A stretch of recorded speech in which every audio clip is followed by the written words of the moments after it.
G-Man Boxing. Do you know what I mean? Every single live he donates. I see him on other lives donating. He's got the bag on it.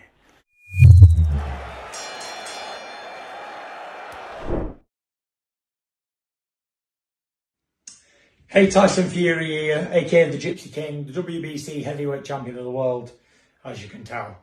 I think you've all heard that I'm going to be fighting soon, within the next few months. And I think that before I announce an opponent, that I need to do this, just in case. Anthony Joshua, I know you've just lost a fight to Usyk and you're boutless at the moment. And I'd like to give you an opportunity to fight me for the WBC Heavyweight Championship of the World and the Lineal Championship in the next few months. You're coming off a 12-round fight, so you're match fit, you're ready. I'm giving you a few months' notice. If you're interested, I'll send you the date over and we can rumble. A Battle of Britain for the WBC Heavyweight Championship of the World. Let me know if you're interested. If not, I will select another opponent. Thank you very much and good night. Alright, people. What do you think of that? What do you think of that clip there? Tyson Fury saying that he'd be open to fighting Anthony Joshua in the next few months, most likely December, that he can send Anthony Joshua on a date, and if it's not Anthony Joshua, it'll be someone else. Obviously, this comes in the wake of Alexander Usyk announcing that he has suffered an injury, so a December date for him and Tyson Fury is just not on the cards at the minute. It would have to be at some point next year, which I think realistically, injured or not, we all kind of expected. Certainly I did. I just didn't. I knew December was a date they would target, especially in kind of Qatar or somewhere like that, to coincide with the World Cup. But I just couldn't see. I just the turnaround, everything. I just couldn't see it. Now Joshua versus Fury. He says the Battle of Britain, and look. Tyson Fury versus Anthony Joshua, even though Anthony Joshua has had back-to-back losses to Alexander Usyk, in my opinion, that fight is still massive. People, that fight is still massive. Number one heavyweight in the UK and arguably in the world. You know, some people would have Usyk, some people would have Fury, have them whatever order you want. But no doubt in anyone's mind, you can't argue, Fury's number one in the UK. Against Joshua, number two. Joshua is still a big name in the UK. I would imagine, in fact, definitely, his stock would have fallen. Well, it fell after Ruiz.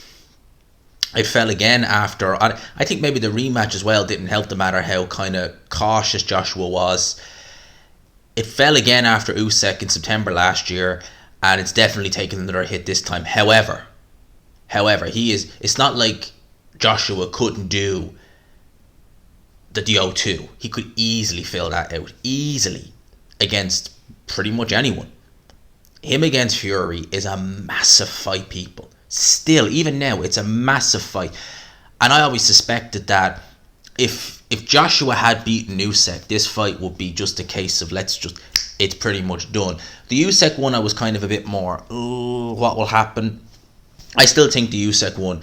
I mean, some people are saying Tyson Fury won't take it or Usyk won't take it. I suspect next year, as long as there's no hiccups, which there should be no mandatories or anything like that, we should have liftoff with that. But AJ versus Fury in December. Now, the thing is, right, it's going to be interesting because what platform would that be? I'm just look, let's just play devil's advocate here. Let's say AJ says, do you know what? Fancy a crack at the WBC title? It's the one title that I haven't held at heavyweight. Fancy a crack? Tyson Fury and me have had back and forth for many, many years. I quite fancy a chance. I'm feeling confident in myself. Yeah, I lost to Usyk, but arguably best fighter in the world. And I gave a very good account of myself, certainly in the rematch. So yeah, I fancy Tyson Fury. Let's go. Let's make it happen. Now, Joshua has that exclusive deal with DAZN. Obviously, Tyson Fury is co-promoted by ESPN, Top Rank, and Queensbury, who are obviously BT Sport. So you would imagine that Tyson Fury, being the champion, being that he's still undefeated, being he's not coming off back-to-back losses, he's the A-side. There's no arguing with there. So AJ would have to go to BT Sport, most likely. In fact, probably definitely.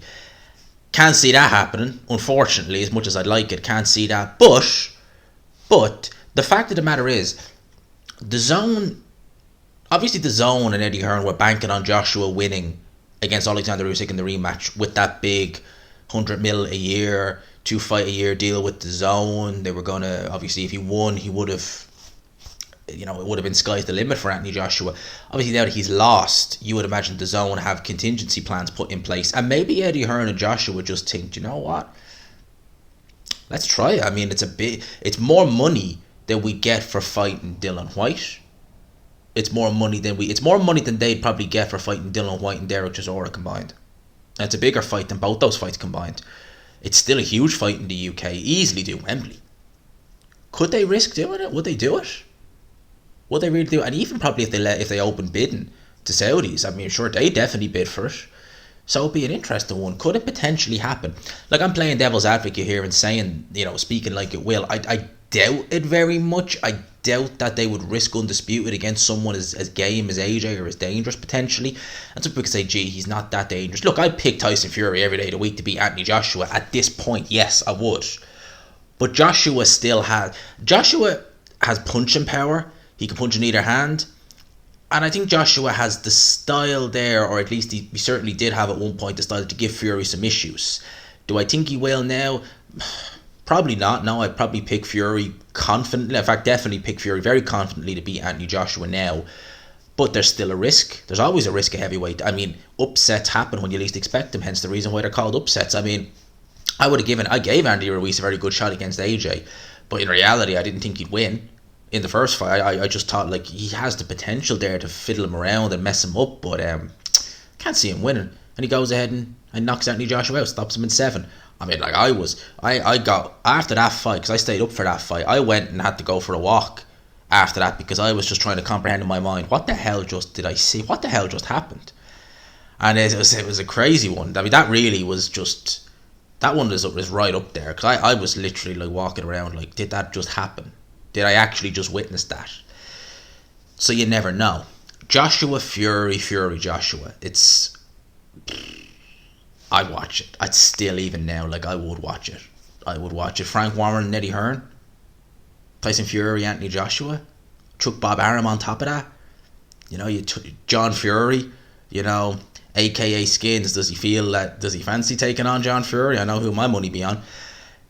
That would be a good one. Look, I'm not going to get excited and think it'll happen. I got excited for last year when they were talking about that. I went through a stage where I was like, it's probably not going to happen. Then I started thinking it would happen. I got really excited, and then boom, arbitration, Wilder Fury 3, Joshua fought Usyk. I was still happy with both them fights. Well, the Wilder one not so much, but it grew on me the closer we got to it.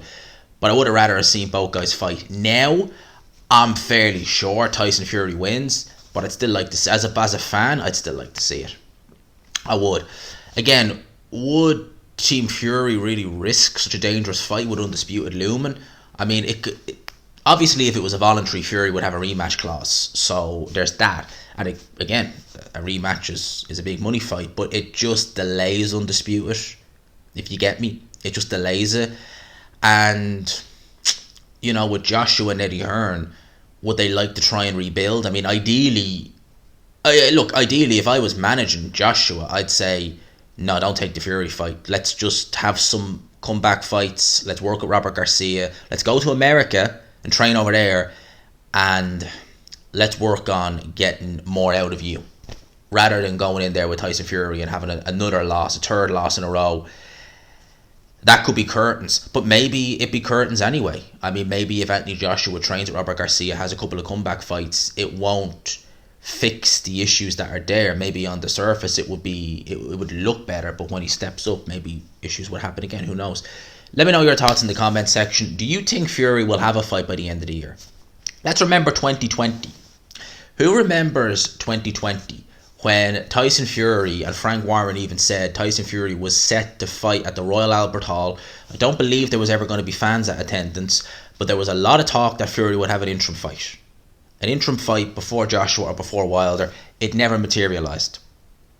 Could the same thing happen again? I don't know. Let me know in the comment section. Thoughts on this? If it happens, would you be happy? Who do you have? Let me know your thoughts in the comment section. By my standards, this is quite late to be breaking this news. 4 hours later, isn't it? By my standards, that's quite late. Must do better. But I had to go to the gym, people. You know, your boy's got to go to the gym. So let me know your thoughts in the comment section. Hope you liked the video. I hope you enjoyed the true crime video I did today. I've got more of them planned as well. For now, lads and lassies, I'll talk to you. Smash the like button on the way out. Subscribe if you haven't already. Peace.